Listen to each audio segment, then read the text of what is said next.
Well, what tire is best for wet? There's two things you gotta think about nowadays. One, how much silica does the tire have? Because where silica is actually wet traction. That's where wet traction comes from. And secondly, how much water the tire can actually store. So one, BF Goodrich, through a lot of quality control assurance, make sure the silica is evenly distributed throughout the whole tire. So that means that some parts of your tire are not gonna have more silica than the others, creating an uneven reaction from that tire. You wanna be consistent on wet.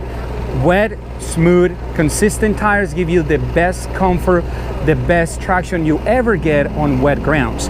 Second, how much that tire can tolerate in water. Well, let me show you a little bit. So we got two tires, completely different tires here. One is our tire, BF Goodrich Com 2. And as you can see, we have a center channel followed by some side channels here, where what we're trying to accomplish here is guide the water from the middle of the tire all the way to the outside.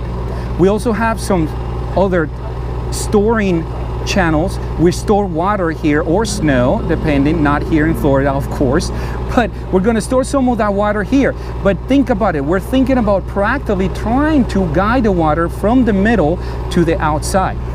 If you look at this tire now, if you're storing water here and you reach the limit of the water, that water cannot move from here to here or from here to here.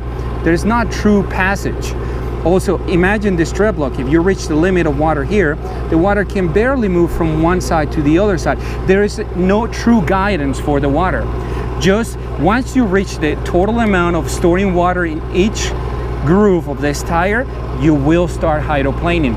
During testing our tire here, we put it in between 2 to 3 millimeters of water, and it was good as all the leading competitors. Once we put this tire around 5 millimeters of water, it was excellent. Most, if not all, of the leading competitors started hydroplaning. Between 5 and 10 millimeters of water, we were still good, and all of the leading competitors were hydroplaning at that point.